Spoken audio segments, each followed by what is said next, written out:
gotta stop him. And get my life back. You be safe now. Leave. Oh, just pumped,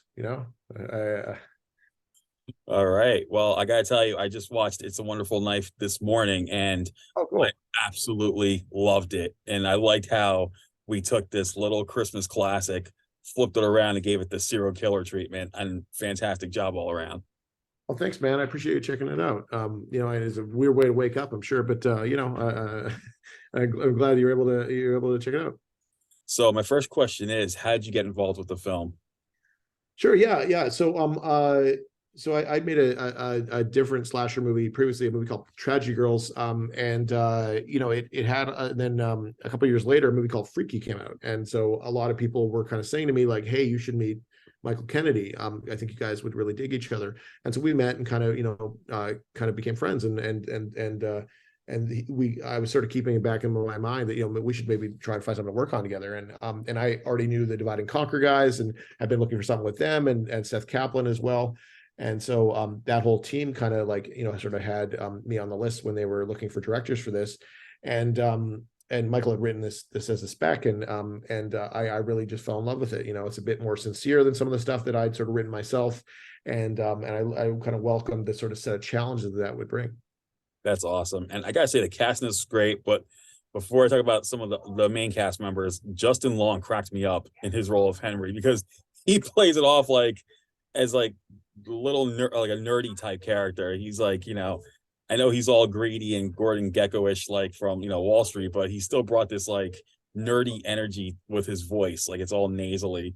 What was that an idea that you came up with, or was that something that Justin said, let me play with the role? Justin definitely took the lead. We did a lot of shaping of the kind of he came in with a very specific voice that he wanted to do, and we sort of talked about different references and the type of things that we want him to be putting forth this artifice, and Justin was very intelligent about the way he sort of built it, where he kind of has this sort of charm that he turns on and off, but it's ultimately very empty. And I think the voice that he chose was very much a byproduct of that, because it had this very soothing, almost maternal kind of quality to it, where he's just trying to screw everybody, and it's kind of a perfect type of very conventional very not conventional, very contemporary type of jerk, the type of guy who is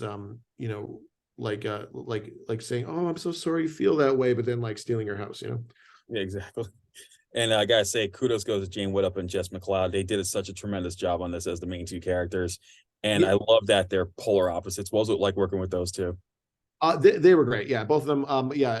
Jane, I definitely had seen in Yellow Jackets previously, and I'd seen Jess in One of Us Is Lying, and they we cast a much wider net for Bernie than we did for Winnie, because Jane came in so early with such a strong kind of read on who Winnie was, and we kind of built everything around them, and whereas Jess was kind of the best option after a really exhaustive search, and had the right type of eccentric energy, but then brought a lot of heart. And once we saw them together, started working on kind of doing a little rehearsal, then it really kind of changed the shape of the movie, because we really leaned into the type of chemistry they had together.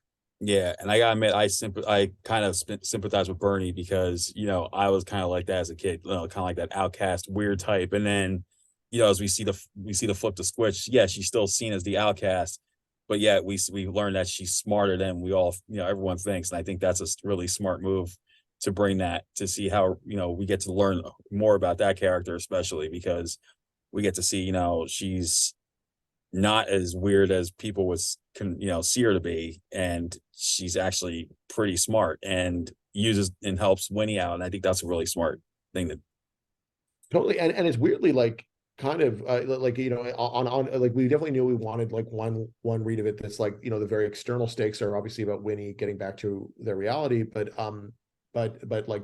the kind of story itself is largely about Bernie and kind of having that change, and that Winnie's kind of there to help her, and that was something that was a fun kind of reversal conceptually that we sort of ran towards kind of early on, that was in the early drafts of the script, and that became a big kind of trying to sell that moment, and then figuring out like what does it mean was the process of making it. Yeah, and I like the fact that the kill scenes in this film, they reminded me of Scream so much because, it's not like he just sneaks upon them. Like when he starts slashing, he just lets it rip just like Ghostface does. And I really like that. But I find it interesting because we have Ghostface dressed in black with the white mask. But here, I think we could have a new icon in the Angel with this movie, because I felt like that was a really cool costume, first of all, like how that came about. And I like the fact that, you know, it's dressed in white, you know. So I find that very it definitely has intriguing. its own set of challenges for sure. Like, most slashers are dark colors because they want to hide in the shadows and stuff like that. And we knew that if he's completely white, which he was in the script, that we had to figure out what that means. Like we knew we wanted like a bit of a faster kind of killer, like similar to like a Leslie Vernon or Scream sort of character. Like we didn't want him to be huge, like a Jason Voorhees kind of thing. But but if he's all white, like where does he hide? And we were like, well, he hides in the snow, he hides against white buildings, like he hide, trying to figure out that. And he moves quickly and strikes very brutally. But we want people to be able to fight back a little bit and make a little bit of a game out of it. But like a lot of the violence is very brutal and very short, and we kind of talked a lot about that. And it was really fun to kind of work. Like we wanted him to have a bit of that blank kind of porcelain doll kind of vibe. Yeah, especially with the face, the way the face looks. Like, yeah, that's how you could tell it had that, because you don't see anything. You don't even see. I didn't see any holes in that mask. So it made me wonder, how did they? Yeah, it was very difficult to see out of that mask. As our stunt guy Cody could tell you, who did a great job kind of bringing the physicality of the angel to life. Like, and really figuring out who this, how he moves and all this stuff. And it got a lot sharper as we went. But he had to kind of learn a lot of these things more or less blind. And then again, sometimes things would happen, like he tripped over the trash can, kind of running around the corner, and that's like in the movie because it just ended up being so fun. And so yeah, we it was a bit of a process, but yeah, it's really difficult to design that mask. And Matea, our costume designer, worked with Tiana, our production designer, to kind of figure out like the logistics of it. And like, and that knife was, the movie calls this wonderful knife. So we need like a custom kind of ornate kind of dagger.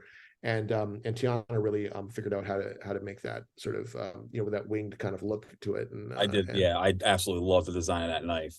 As that's what I'm saying. Like, I think this could be a new serial killer icon. We recently have like Art the Clown, and I see now as the Angel is becoming one of the new ones as well. And then a few other ones that came out this year. Well, thanks, man. Yeah, I always love the slasher designs, and I always try and put a little time into it because as a fan, I love them. Yeah, exactly. So how long did production take, and were there any difficulties that you I can see the look on your face now. Let's see. Like, okay, what were like some of the challenges you faced during production? Yeah. I mean, like we shot a little later in the year than I was hoping. Like we shot March, April, which we really should have shot February, March, because it snowed a lot in pre-production, but then in production we were always like trying to chase snow or put snow into frame, but that's it. It was still cold enough that we could kind of sell the winter. You can see their breath and stuff like that. And we didn't really, I think it works out. It's just one of those things that was like maybe just a little more challenging than we needed to be. And there's no one ever has enough time or enough money, on a movie like this. But it's so we shot in 18 days, which is like very quick for what we were able to accomplish. But like a lot of the crew and the cast, like they brought their A game. Like we made every second count, and as a result, it feels a lot bigger than it otherwise could have. And I'm very proud that we got a movie that looked as good as it was, and a lot of that just came from like the group really clicked. Like a lot of we had a very young crew, a very young cast, and all of them really like hauled ass for us. Yeah, that's amazing. And overall, this is a fantastic movie. I will highly recommend this to people. So with that said, what's next for you? Is there any new projects on the horizon that yeah, I'm working right now on a kind of a kids horror movie for Paramount. So we'll keep you posted. Awesome. Well, I hope everyone gets to check out It's a Wonderful Knife. It's coming out on November 10th. And those who love Christmas horror movies and want to see a new take on the classic It's a Wonderful Life, they're going to enjoy this one as much as I did. And I think the Angel could be a new serial killer icon. And who knows, maybe there'll be a follow-up to this. Maybe there'll be a sequel with a new character down the road. Who knows? And if there is, I'm all for it. And hey, I'm looking for It's a Wonderful Knives, or as my wife suggested, 'Twas the Knife Before Christmas. Oh, there you go. I actually like that title. I think they should definitely go with that one. But I'll let her know you said that. Yeah. so once again, thank you so much, Tyler, for taking the time to talk about the movie. Of course, man. Thank you so much. Very nice to meet you. All right, you take care.